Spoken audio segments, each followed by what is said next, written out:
patent law finds a home. Okay. Intellectual property will cover areas like patent law, the law of trademarks, copyright, and others. These are essentially areas which protect creative endeavors that people find themselves in. Making new music, inventing a device like a phone, anything of that nature that is of a technical nature would be covered under patent law.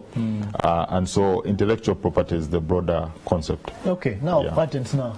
What are patents now? Yes, so a patent is a right that would be given to you by the government, protecting your invention against infringement or against someone stealing it for a period of time. So in Uganda it would be 20 years. Okay. So once I qualify, I meet the steps, requirements for patent protection, the government will reward me by giving me a certificate.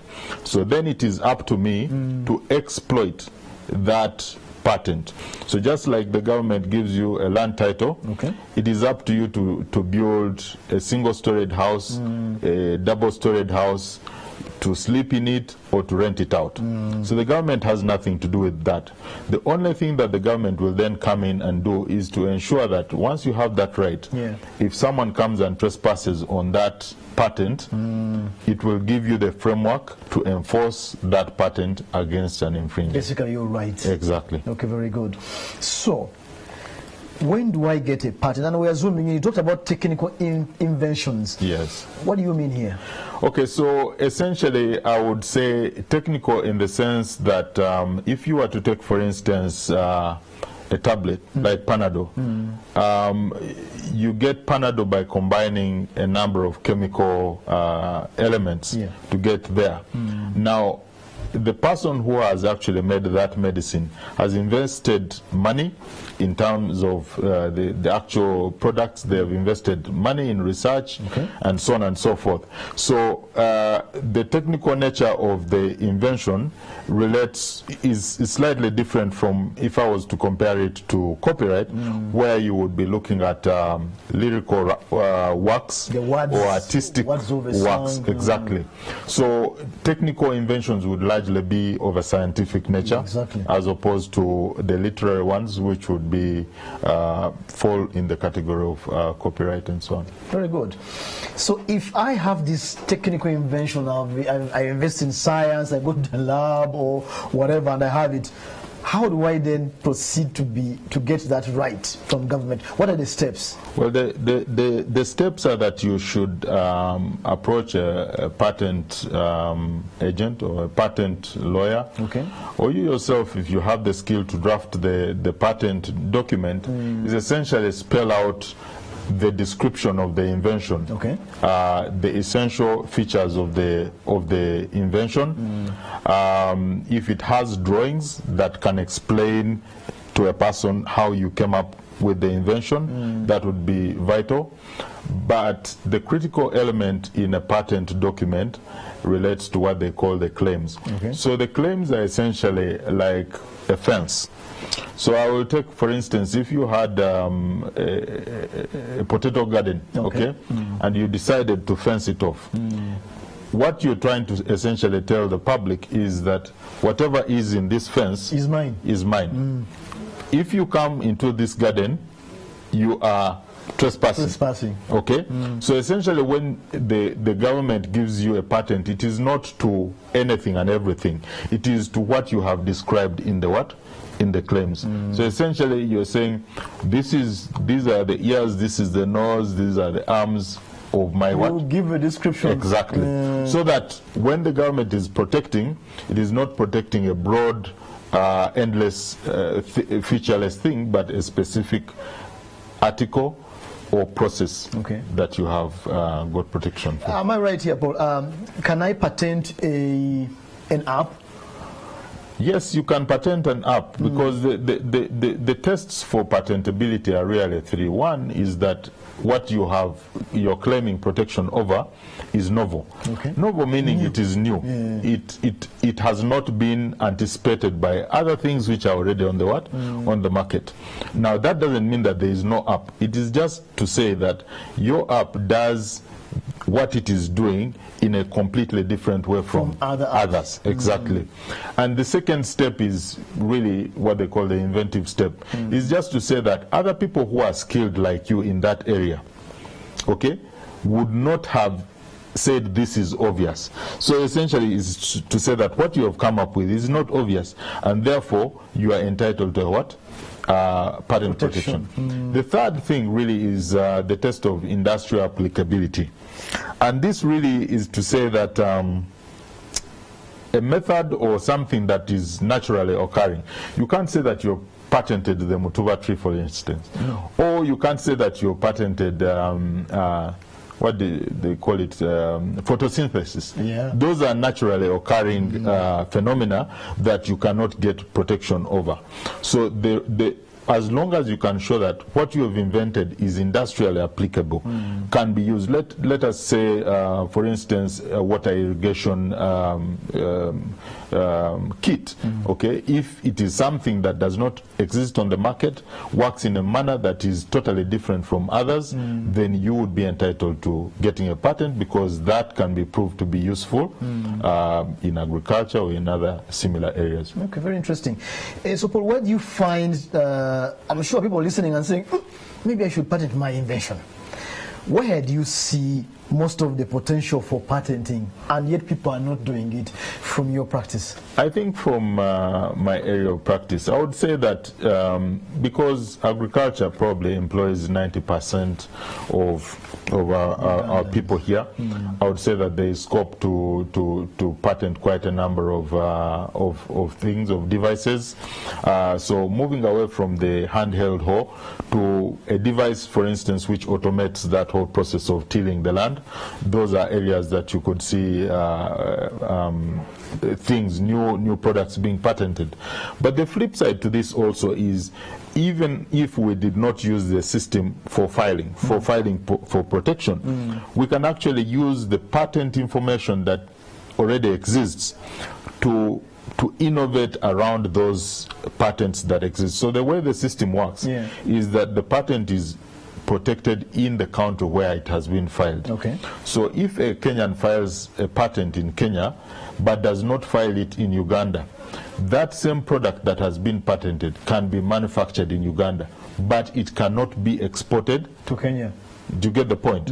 So that means essentially that of the hundreds of patents, actually hundreds of thousands of patents that exist, we could essentially take that information in as far as those patents are not protected in Uganda and essentially accelerate our rate of innovation through that route. Technology transfer. Yes, more or less trying to do tech transfer. Yes, but if the patent has been filed in Uganda, then you need to seek the authority of the person who owns the patent. Okay. Yes. Now that's risky, technically speaking, because I have my patent in Uganda, but the Kenyan can copy it. Yes. Even if they don't sell here, still they're curtailing my East African capacity. So the way that the system works is that you can use a broader way of filing, okay, and file what would be close to an international patent using a system that is called the Patent Cooperation Treaty, which enables you to file in multiple countries at the same time. Okay, or you could use a system which we are part of, the ARIPO system, where you can still file a patent in about 10 or 18 countries in English-speaking African countries. Now, the only thing is that, you see, it is just like having a big bowl of food before you and trying to to eat it all without due regard to your capacity to consume it.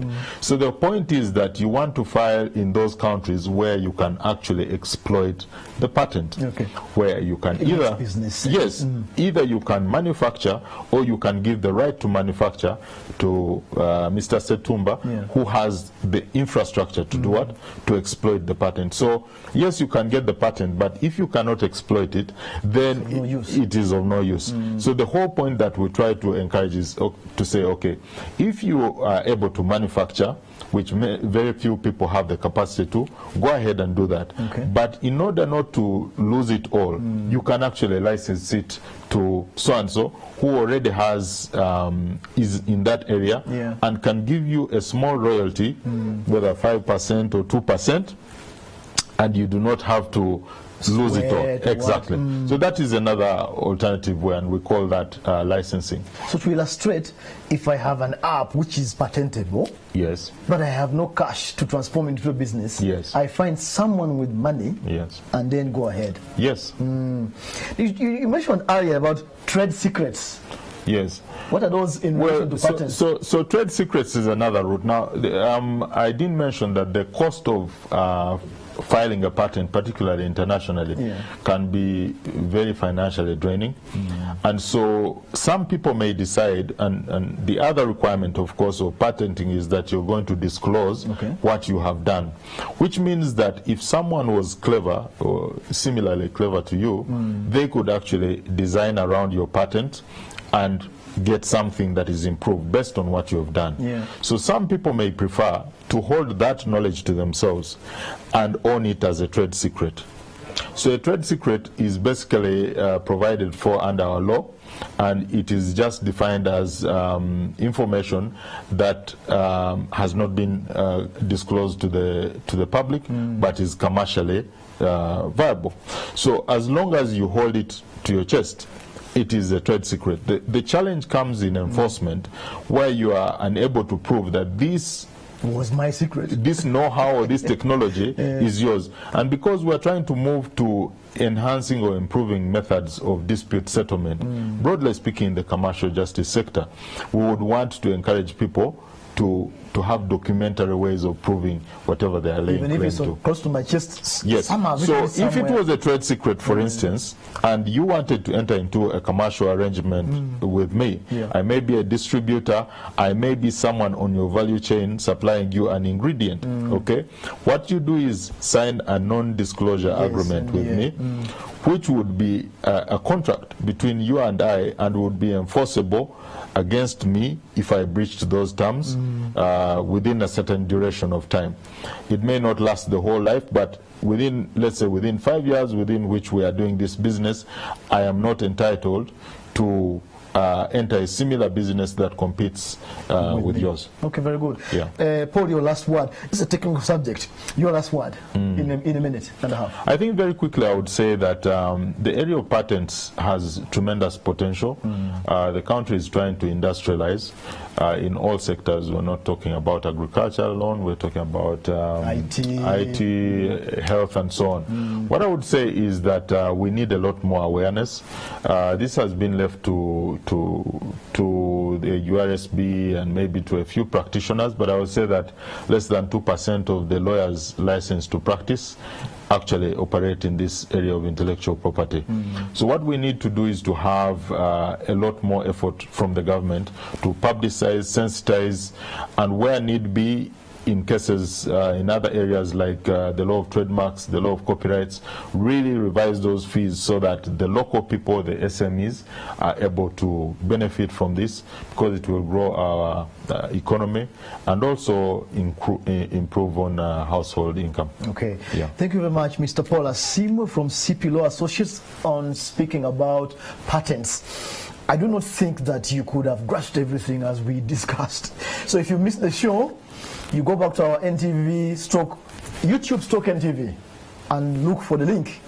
Listen in, and you can do more of educating yourself on these important subjects that can be converted, can help you convert whatever you're doing into business. That was the link. Thank you for joining us.